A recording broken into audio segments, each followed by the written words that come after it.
ચલો વિદ્યાર્થી મિત્રો, હું દીપ પટેલ આપનું હાર્દિક સ્વાગત કરું છું મેથ્સલેબ ઇન્સ્ટિટ્યૂટ માંથી. આજનું નવું ચેપ્ટર નવા જોશ સાથે બહુ મજા આવે એવું ચેપ્ટર અને માનીતું ચેપ્ટર એટલે સંભાવના. બરોબર છે. સ્ટાન્ડર્ડ 10 માં લગભગ 15મું એટલે છેલ્લું ચેપ્ટર છે, પણ ચલાઈએ છે બહુ વહેલા કારણ કે સહેલું ચેપ્ટર છે. 9માં આનો બેઝિક અભ્યાસ તમે કરેલો છે એટલે તમને આ ભણવામાં થોડી વધુ મજા આવશે. બરોબર છે. તો સંભાવના પહેલા તો શું હતી અને 9માં શેની ચર્ચા કરી હતી. તો 9માં સંભાવના માટે જે ચોક્કસ જે પેલા પ્રશિષ્ટ અભિગમ વાળા એક્ઝામ્પલ તમે ગણ્યા હતા કે ચોક્કસ કોઈ શું કહેવાય કે હકીકત કોઈ બની હોય તો એ આધારે પ્રાયોગિક મૂલ્ય લઈ લેવાના અને એના ઉપરથી તમને સંભાવના p of x ની તમને ખબર હતું કે મળેલ પરિણામ ભાગ્યા કુલ પરિણામ મળતા હતા અને આપણે સંભાવના શોધતા હતા. ખ્યાલ છે. હવે 10માં થોડુંક નવું અને સારી રીતે થિયરી બેઝ થી શીખવાના છે. એટલે આજે માત્ર ઇન્ટ્રોડક્શન એટલે કે થિયરી લઈશું મોટા ભાગની. તો સૌથી પહેલા તો સ્ટાર્ટિંગ થાય છે ત્યાંથી અને એસક્યુ માં પણ પૂછાઈ જતું હોય છે ઘણીવાર, એની ચર્ચા કરવાના છે. તો કે ત્રણ જે મેથેમેટિશિયન હતા, નામ છે કોમ ધ બફન, જેઈ કેરિચ અને કાર્લ પિયર્સન, જેમાં આમનું કોમર્શિયલમાં બહુ મોટું કામ છે આંકડાશાસ્ત્રમાં. હવે તો આ લોકોએ શું કર્યું તો કે પ્રાયોગિક સંભાવના મેળવી. નામ યાદ રાખજો પહેલા, આના જવાબ અત્યારે પ્રાયોગિક સંભાવના. બરોબર. પ્રાયોગિક સંભાવના એટલે શું છે તો કે કોઈ હકીકત ઉપર પડી રહેલી સંભાવના છે કે કોઈ હકીકતના આધારિત હોય એના પ્રાયોગિક સંભાવના.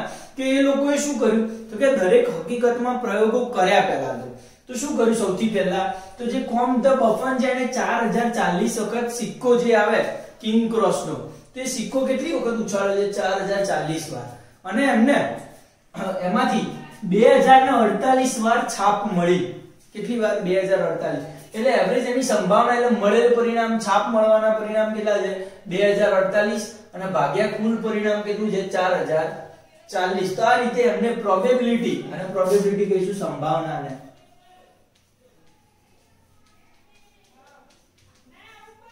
બરોબર છે. તો આ સંભાવના એમને મેળવી છે 2048 ભાગ્યા 4040 કોમ ધ બફન. એટલે ખાલી પૂછાય કે કેટલી વાર ઉછાળ્યો તો એમને સિક્કો તો કે 4040 વાર. એવું પૂછાય કે કયા વૈજ્ઞાનિકે સિક્કો ઉછાળ્યો અને છાપ 2048 વાર મળી હતી તો તમને કોમ ધ બફન યાદ આવવું જોઈએ. એટલે આના ઉપરથી એસક્યુ ઘણા નીકળે છે, પૂછાય છે, એટલે ધ્યાન રાખજો. બરોબર છે. એની ચર્ચા ખાસ એ છે કે સમજવા માટે આપણે એની ચર્ચા કરી છે કે પ્રાયોગિક સંભાવના એ લોકોએ દરેકના પ્રયોગ કર્યા છે. પછી જેઈ કેરિચ આવ્યો છે અને એને 10000 વાર સિક્કા ઉછાળે, જાતે પ્રયોગ કર્યા છે 10000 ઉછાળવાના.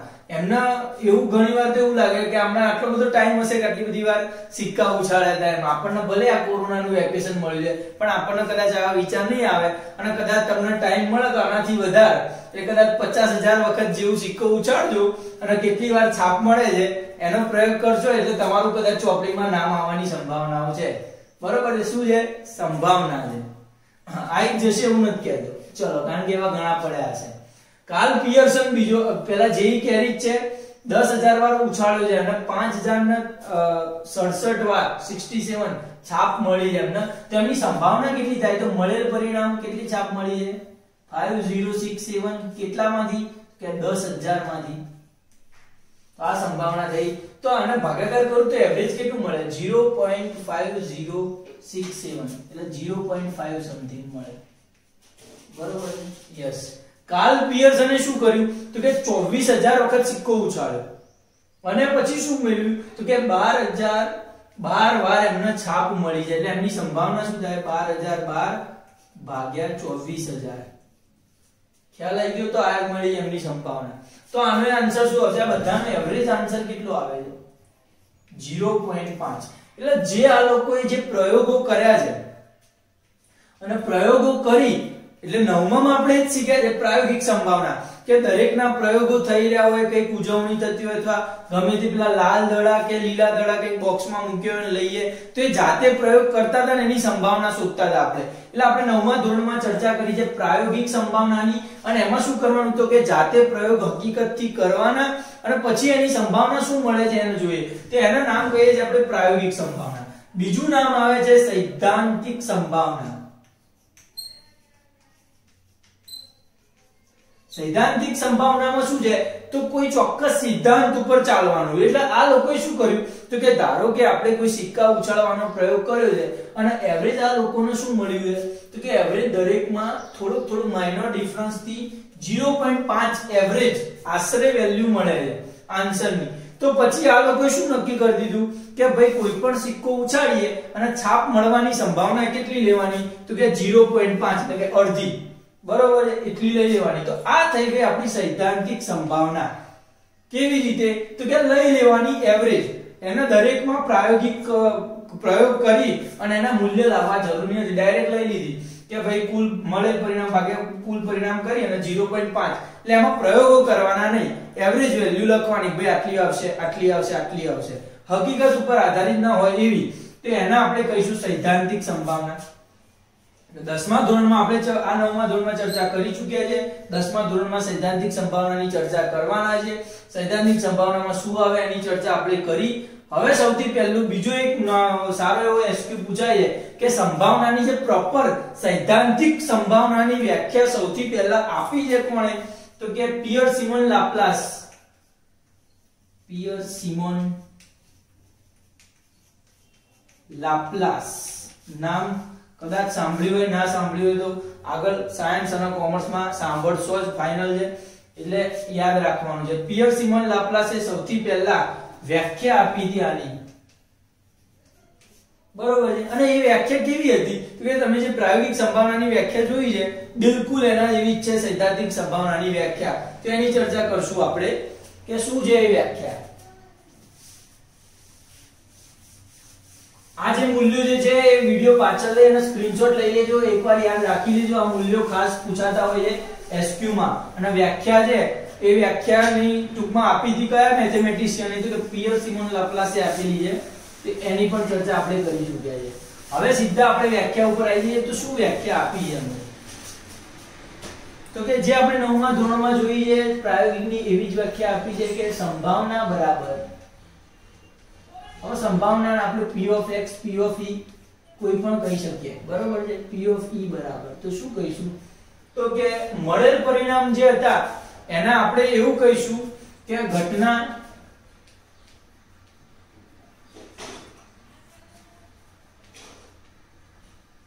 માટે ના પરિણામ અને ભાગ્યા પ્રયોગના તમામ પરિણામ.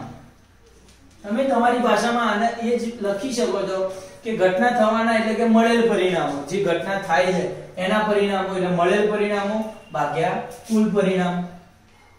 મળેલ પરિણામ ભાગ્યા કુલ પરિણામ. તો આપણે આ સાદી પ્રાયોગિક માટે લીધા હતા અને પછી એના આપણે સંભાવના જે સૈદ્ધાંતિક સંભાવના માટે આ વ્યાખ્યાનો આપણે ઉપયોગ કરશું. ગમે તે લખો, બંને સેમ છે. કારણ કે અમુક ચોક્કસ વેલ્યુ પછી એટલે કે 10મા ધોરણમાં અને આ નિદર્શા અવકાશની એની જ્યારે વાત કરીએ તો ત્યારે પ્રાયોગિક સંભાવના અને સૈદ્ધાંતિક સંભાવના બંને સરખી થાય છે. બરોબર છે, કારણ કે પેલામાં એવરેજ 0.5 વેલ્યુ આવે છે, આમાં 0.5 વેલ્યુ આવે છે એટલે એવરેજ સિમિલર હશે. બરોબર છે. બીજી ખાસ ચર્ચા કરવાના છે કે સમસંભાવી ઘટના. સમસંભાવી ઘટના.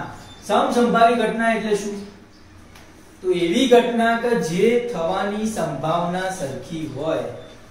સંભાવના કેવી આવી જોઈએ સરખી જ, અને પાછું કોઈના ઉપર આધારિત ના હોય એવી રીતે સરખી આવી જોઈએ. બરોબર છે. તો એના માટે આપણે જે સ્વાધ્યાયમાં છે એના જ આપણે ઉદાહરણ એની ચર્ચા ચલો પછી કરશું, પણ સમસંભાવી ઘટનાના થોડાક ઉદાહરણ લઈએ એટલે તમને યાદ મજા આવે. ધારો કે સિક્કો ઉછાળવાની ઘટના.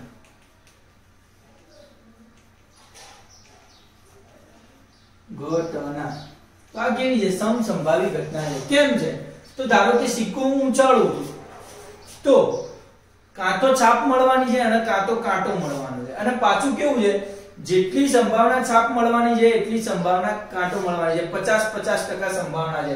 50% કાં તો છાપ મળશે અને 50% કાં તો કાંટો મળશે. અને એટલા માટે આને શું કહીએ છીએ કે કોઈ બે પોસિબિલિટી છે ને બે સરખી છે એટલે એને સમસંભાવી ઘટના કહીએ છીએ. બીજું ધારો કે બાબો થશે કે બેબી એની સંભાવના શોધવાની હોય. ધારો કે બાબો થશે કે બેબી એની સંભાવના શોધવાની હોય તો એમાં 50-50% પોસિબિલિટી છે કે થશે કે બાબો થશે કે બેબી થશે, બરોબર. તો એ પણ કેવી ઘટના છે? એક સમસંભાવી ઘટના છે. એટલે એવી બધી ઘટના છે એને સમસંભાવી ઘટના આપણે લઈ શકીએ છીએ સાદી ભાષામાં, બરોબર છે. ધારો કે ચલો બીજું એક લઈએ કે ધારો કે છોડ ઉગાડીએ તો એ થાય કે ના થાય એવા કેવા છે? તો ધારો કે છોડ ઉગાડવાની કોઈ ઘટના લઈએ કે ધારો કે એક બીજ વાવું છું અને એમાંથી છોડ ઉગશે એની સંભાવના. તો તમને ખાલી એવું લાગે, ખાલી લોજિકલ, કે કાં તો છોડ ઉગશે અને કાં તો છોડ નહીં ઉગે. તો કે 50-50% સંભાવના પોસિબિલિટી છે થશે જ. તો કે જરૂરી નથી, કારણ કે કોઈ ડિપેન્ડેડ વસ્તુ છે વાતાવરણ ઉપર, જમીન ઉપર, બિયારણ ઉપર વગેરે ઉપર. ધારો કે ચલો કંઈક પ્રોબ્લેમ થઈ ગયો, વધારે વરસાદ આવી ગયો અથવા તો પાણી જ ના આપણે આપ્યું તો એના લીધે શું થશે? તો કે કોઈક વખત બિયારણ ઉગે પણ ખરું અને ના ઉગે, એટલે એની સંભાવના 50-50% છે નહીં. તો એના આપણે સમસંભાવીમાં ના લઈ શકીએ. તો એવી ચર્ચા આપણે કરશું. તો આ સમસંભાવી ઘટનાના જે મુખ્ય ઉદાહરણો જે છે એની સ્વાધ્યાયમાં ચર્ચા કરશું. અત્યારે આટલા પૂરતું ક્લિયર છે કે સમસંભાવી ઘટના કોને કહેવાય. ચલો એના પછી ચર્ચા કરવાના છે પ્રાથમિક ઘટના.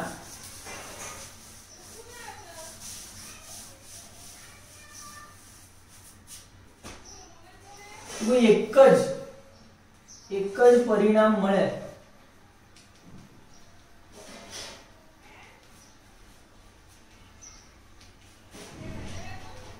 એક જ પરિણામ મળવાની સંભાવના હોય ને એને પ્રાથમિક ઘટનાની સંભાવના કહે છે. કેવી રીતે?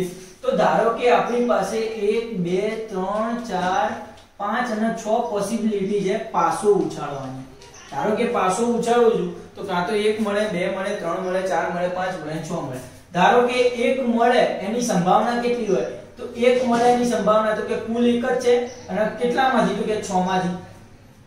ધારો કે 2 મળે એની સંભાવના કેટલી હોય?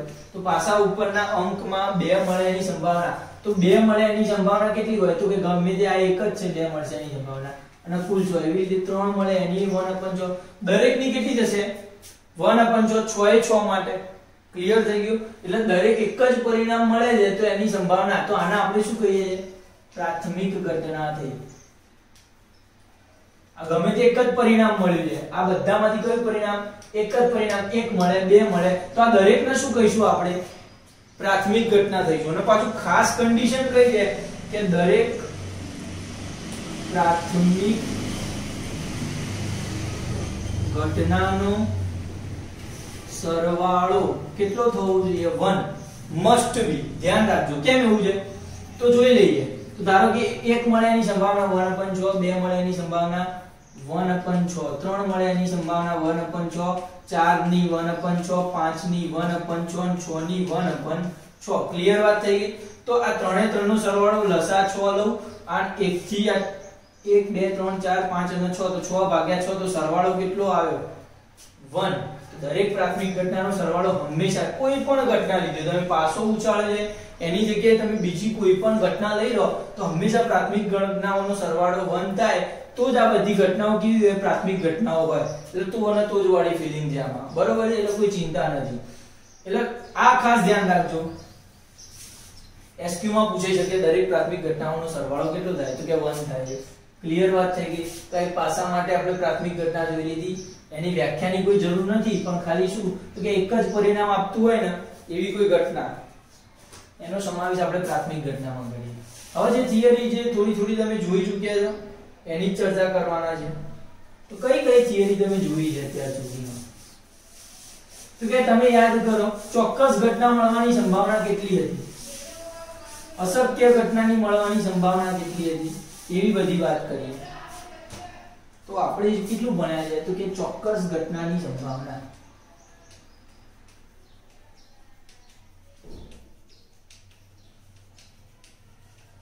કેટલી થાય? ચોક્કસ ઘટનાની સંભાવના કેટલી હોય? હંમેશા 1. કેવી રીતે ચોક્કસ ઘટનાની સંભાવના 1? તો ધારો કે પાસો ઉછાળીએ અને એના ઉપર જે અંક મળે છે એ 7 કરતા નાના મળે એની સંભાવના કેટલી? પાસા ઉપર આપણે 1 2 3 4 5 અને 6 અંક આવે. ક્લિયર વાત છે?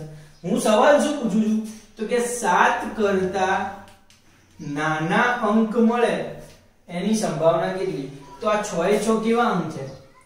7 કરતા નાના અંક છે, તો એનો મતલબ કે મળેલ પરિણામ કેટલા થયા? 6.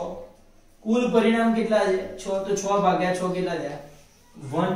એનો મતલબ કે 7 કરતા નાના અંક મળવાની સંભાવના એ કેવી સંભાવના છે? એક ચોક્કસ ઘટના છે, બરોબર છે. ચોક્કસ ઘટના એટલે કે પૂરેપૂરી સંભાવના છે કે બધા જેટલા અંક તમને મળશે એ બધા કેવા હશે? 7 કરતા તો નાના જ હશે, બરોબર છે. તો એના આપણે ચોક્કસ ઘટના કહીએ. બીજું આપણે જે શું કહેવાય શાબ્દિક વાત કરીએ તો ધારો કે સૂર્ય છે એ હંમેશા સવારે પૂર્વમાં જ ઉગે છે.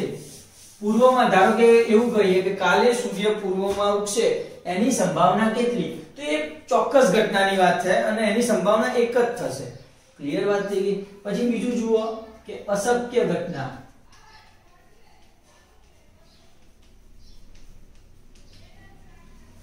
તો કેટલી થશે? 1. કેવી રીતે 1? તો અશક્ય ઘટના એટલે એનો મતલબ કે એ ઘટના ક્યારેય થવાની જ નથી, તો પછી એની સંભાવના સોરી એ ઘટના ક્યારેય થવાની જ નથી, તો એની સંભાવના શું હોઈ શકે? 0 જ હોઈ શકે. ચલો ઉદાહરણ લો, ધારો કે સૂર્ય કાલે પશ્ચિમમાં ઉગશે, તો એ ઘટના શક્ય છે? નથી.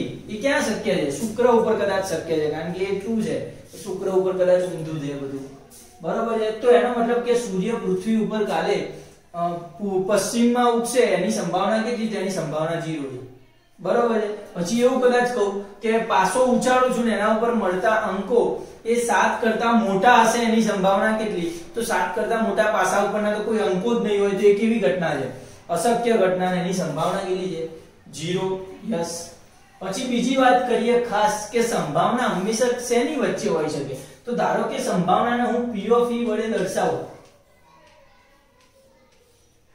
તો એ સંભાવના હંમેશા 0 અને 1 ની વચ્ચે જ હશે. ક્યારે 0 અને 1 ની બહાર નહીં જાય, એટલે માઈનસમાં ક્યારેય સંભાવના શક્ય નથી, અને આ બાજુ 1 કરતા મોટી ક્યારેય સંભાવના થશે નહીં. એટલે આ કન્ડિશન ખાસ ધ્યાન રાખજો, બરોબર છે. સંભાવના આટલામાં જ હોઈ શકે. ચોથું શું છે તો કે શક્ય ઘટના અને અશક્ય ઘટનાઓનો સરવાળો, જે હમણાં જે આપણે વાત કરી પ્રાથમિક ઘટનાનો સરવાળો 1 થાય, એ રીતે અહીંયા શક્ય, હવે ધારો કે P of E એ કોઈ ઘટના થાય છે એની સંભાવના, અને બીજું P of E dash લઈ લો. શું લઈ લો? E dash એ ઘટના ન થવાની સંભાવના છે. તો બંનેનો સરવાળો હંમેશા કેટલો હશે? 1. જ્યાં લખું અહીંયા E એ ઘટના થવાની સંભાવના અને E dash એ ઘટના ન થવાની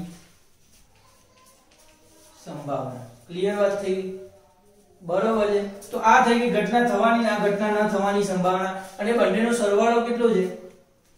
1. યસ. તો આ એક મેઈન પરિણામ છે જે ધ્યાનમાં રાખવાનું છે. આટલા પરિણામો SQ માં ખાસ પૂછાશે, આના તો લગભગ એકાદ એક્ઝામ્પલ પૂછાતો હોય છે. ગઈ વખતે કદાચ એક એક્ઝામ્પલ પૂછાયેલો હતો આનો, બરોબર છે. કેવા એક્ઝામ્પલ પૂછાય છે કે ધારો કે કોઈક ઘટના થવાની સંભાવના, ઘટના ન થવાની સંભાવના 0.8 હોય તો ઘટના થવાની સંભાવના શોધો. તો શું થાય? તો આપણને ખબર છે કે P of E એટલે ઘટના થવાની સંભાવના, P of E dash ઘટના ન થવાની સંભાવનાનો સરવાળો 1 છે. હવે ન થવાની સંભાવના એટલે P of E dash આપ્યો છે 8, તો આપણે P of E મૂકશું. P of E dash કેટલો છે? પ્લસ 0.8 બરાબર 1. તો P of E કેટલા મળે? કે 1 - 0.8, એનો મતલબ કે 0.2 મળવા જોઈએ. તો આ મળી ગઈ P of E ઘટના થવાની સંભાવના, બિલોંગ્સ ટુ 0 અને 1 ની વચ્ચે જ છે, એનો મતલબ કે શક્ય છે, એટલે આ મળી ગયું આન્સર. તો આવા ઘણા બધા એક્ઝામ્પલો આડાઅવળી કરી પૂછાય છે. એની ચર્ચા આપણે એક્ઝામ્પલ જે આપણે લાસ્ટમાં જે ચેપ્ટર પતાવી કરશું એમાં કરશું. અત્યારે થિયોરેટિકલ કોન્સેપ્ટ આટલો પૂરો થઈ ગયો છે. કાલથી આપણે 15.1 એટલે કે લેક્ચર આપણે સ્ટાર્ટ કરશું. ત્યાં સુધી આ ઇન્ટ્રોડક્શન બહુ પરફેક્શન થી ભણી લેજો તો કોઈ તકલીફ પડશે નહીં.